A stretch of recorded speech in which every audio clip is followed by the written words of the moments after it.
Guys, backlash শেষ হওয়ার পর অনেক কিছু আপনাদের বলার আছে। আপনারা অবশ্যই ভিডিওটা পুরো দেখবেন। চলুন শুরু করা যাক।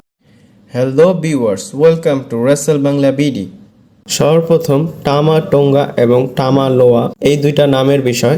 এই দুইটা নাম চেঞ্জ হতে পারে কারণ দুইজনের নামই একদম সিমিলার, আর এগুলো অনেক কনফিউজের একটা ব্যাপার। আমার জন্য না, আপনাদের জন্য হয়তো। টামা লোঙ্গা এবং টামা টোঙ্গা ডাব্লিউডাব্লিউই ট্রেডমার্ক ফাইল করেছে টাঙ্গা লোয়া এবং টোঙ্গা লোয়া। দুইটা নামই একদম সেম। হয়তো যে নিউ মেম্বার হয়েছে ব্লাড লাইনের তার নামটাই টোঙ্গা লোয়া করবে। আসলে ডাব্লিউডাব্লিউ চাইলে দুইটা নাম সিমিলার না করে আলাদা আলাদা করতে পারতো, তাহলে অডিয়েন্সের জন্য সুবিধা হতো। এটা শিওর, যদি ভেন্স ম্যাকম্যান থাকতো তাহলে এদের নামটা চেঞ্জ হতো, অন্যরকম হতো, কারণ বলতে, শুনতে এবং বুঝতে অনেক সুবিধা হতো। এরপর জেকব ফাটুর বিষয়, যে আমরা সবাই ভাবছিলাম যে জেকব ফাটু আসবে, কিন্তু সে না এসে টাঙ্গা লোয়া আসলো। রেসলিং অবজারভার নিউজ থেকে জানা গিয়েছে যে ডেভ মেডিসার এটা বলেছে যে কারণ কেউ জানতোই না যে এনজিপিডব্লিউর সাথে টাঙ্গা লোয়ার ডিলটা শেষ হয়ে গিয়েছে। এর জন্য ডাব্লিউডাব্লিউই সিক্রেটলি তাকে ব্যাকল্যাশ পেপার-ভিউতে ডেবিউ করিয়েছে। আর এটা না যে লাস্ট মোমেন্টে জেকব ফাটুকে রিপ্লেস করে টামা লোঙ্গাকে নিয়ে আসছে, এটা ডাব্লিউডাব্লিউর আগে থেকে প্ল্যান ছিল যে টাঙ্গা লোয়াকেই ডেবিউ করাবে। সারপ্রাইজলি আপনারা সেটাই দেখতে পেরেছেন। আর পিডব্লিউ ইনসাইড এটা অনেকটা রিলায়েবল সোর্স, তার কথাটা বিশ্বাস করা যায়। আর জেকব ফাটুর বিষয় ডাব্লিউডাব্লিউ একটু হোল্ড করছে, সেটা হয়তো মানি ইন দ্য ব্যাংকে হতে পারে। মানি ইন দ্য ব্যাংকে জেকব ফাটুকে আপনারা দেখতে পারেন। নেক্সট সেটা হচ্ছে আঙ্কেল হাউডির বিষয়। আর এটা প্রপার একটা স্পয়লার, যেটা হবেই হবে আঙ্কেল হাউডির স্টোরি লাইনে। শো এর মধ্যে অনেক কিউআর কোড দেখা যায় এবং পিডব্লিউ ইনসাইড থেকে 5টা নাম রিভিল করেছে, যে 5টা নাম আঙ্কেল হাউডি স্টোরি লাইনে ইনভলভ হবে। এবং সেই 5টা নাম কি? বো ড্যালাস, যে ব্রে ওয়ান্টের ভাই, তারপর Nikki Cross, Dexter Lumis, Erick Rowan এবং জো গেসি। তো এই 5টা নামকে নিয়ে আঙ্কেল হাউডির যে স্টোরি লাইন ব্রে ওয়ান্টের, সেটা কন্টিনিউ করবে ডাব্লিউডাব্লিউ। এবং সেটা কিভাবে, কখন, সেটা ডাব্লিউডাব্লিউ শোতে অ্যাপিয়ার না হলে আমরা জানতে পারবো না, কিন্তু এটা হবে, এটা শিওর।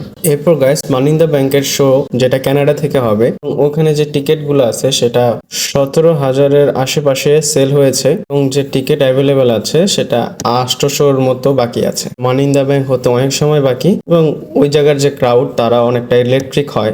এরপর গাইস, র্যান্ডি অর্টন এবং কেভিন ওয়েন্সের ট্যাগ টিম চলতেছে এবং একটা টুইট দেখা গিয়েছে, যেটা হচ্ছে ট্রাভেল রেসলিং থেকে পোস্ট করা হয়েছে।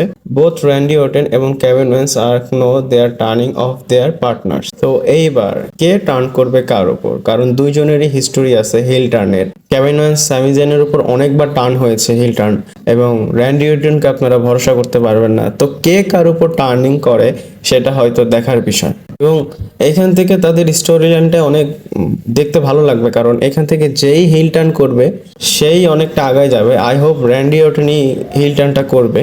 আর আমাদের একটু খারাপ, অ্যাগ্রেসিভ, একটু শক্তিশালী র্যান্ডি অর্টন হিল টার্ন দেখেই অভ্যস্ত আমরা। হোপফুলি এরকম কিছু ডাব্লিউডাব্লিউ করবে।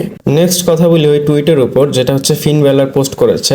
আর এটা অবশ্যই ফিন বেলার সহ্য করবে না। ডেমিয়ান প্রিস্ট এবং ফিন বেলার মধ্যে যে ফিউডটা হবে এবং জাজমেন্ট ডে যে স্প্লিট হবে, ডেমিয়ান প্রিস্টের সাথে যে ফেস অফটা হয়েছিল, ফিন বেলারের মুখটা ধরেছিল, সেই টুইটটা ফিন বেলার করে। এবং ফিন বেলার হয়তো ডেমিয়ান প্রিস্টের সাথে যে হিসাব নিকাশ বাকি, আনফিনিশ বিজনেস, সেটা হয়তো করবে, কারণ এটা ক্লিয়ারই ডেমিয়ান প্রিস্ট এবং ফিন বেলার যে স্টোরিলাইনটা হবে এবং জাজমেন্টে স্প্লিট হয়ে যাবে।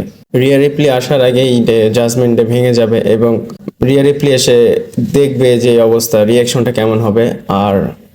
আর ফ্যানরা অবশ্যই চায় ফিন বেলার যেন সিঙ্গেল রান একটা দেওয়া হয় ফিন বেলারকে। টাঙ্গা লোয়া কি ডাব্লিউডাব্লিউ ডেবির মধ্যে কি বচ করে ফেলেছে? এক ফ্যানের ভিডিও প্রকাশ হয়েছে যে কিনা ফোন থেকে অন্য অ্যাঙ্গেল থেকে ভিডিও করেছে, এবং আপনারা এই ভিডিওতে দেখতে পাচ্ছেন যে 1 2 3 কাউন্টের আগে রেফারিকে তো আসলেই নিচে টানাই হয়নি। রেফারি এতটা স্মার্ট যে 1 2 3 বলার আগেই সে নিচে নেমে যায়। আর রেফারি কত স্মুথ ভাবে কাজটা করেছে। ডাব্লিউডাব্লিউ এর উচিত এই রেফারিকে স্যালারি ডাবল করে দেওয়া। আর রেফারি এত ভালোভাবে সেল করেছে, এর জন্যই হয়তো এদেরকে প্রফেশনাল বলা হয়, তাদের কাজ অন্যরকমই হয়। আর আজকে নেক্সট অ্যান্ড ফাইনাল স্টোরি হচ্ছে রোমান রেন্স কবে রিটার্ন করবে সেই আপডেট নিয়ে। আমরা ব্যাকল্যাশের ব্যাকস্টেজ থেকে দেখেছি পল হেইম্যান জেউসের উপর এমন একটা লুক দিয়েছে যে এখন তো তুমিই আছো, তুমি কিছু একটা করতে পারো। আর এটা থেকে শুরু হচ্ছে যে আমরা যত ফ্যান্স আছে যে স্পেকুলেট করেছিলাম যে রোমান রেন্স, জেউস এবং জিমি উসো একসাথে হবে। তো জেরো নিউজ থেকে একটা টুইট আসে, যখন জিমি উসো এবং জেউসো একসাথে হবে তখনই রোমান রেন্স রিটার্ন করবে। তো এর মানে রোমান রেন্সের যে রিটার্নটা সেটা এভাবেই সেট আপ করা হচ্ছে ডাব্লিউডাব্লিউ থেকে, যে জেউসো এবং জিমি উসো যখন একসাথে হবে তখনই হয়তো রোমান রেন্স রিটার্ন করবে। আর জিমি উসো তো এখন ইনজুরির মধ্যে আছে, যখনই সে রিটার্ন করবে সে হয়তো ফেজ টার্ন নিয়ে রিটার্ন করবে, তখন পল হেইম্যান, জেউস এবং জিমি উসো একসাথে হবে, তারপরে রোমান রেন্স রিটার্ন করবে এবং ফ্যান এক্সপেক্ট করতেছে যে এটা একটা মেগা রিটার্ন হবে এবং ফাইনালি সেটা গিয়ে হবেই হবে। তো আজকের স্টোরি এই পর্যন্তই ছিল। যদি আমার ভিডিওটা ভালো লাগে লাইক করতে পারেন, কমেন্ট করতে পারেন। কোন ভিডিও যদি পেতে চান অবশ্যই আমার চ্যানেলটাকে সাবস্ক্রাইব করে পাশে থাকতে পারেন।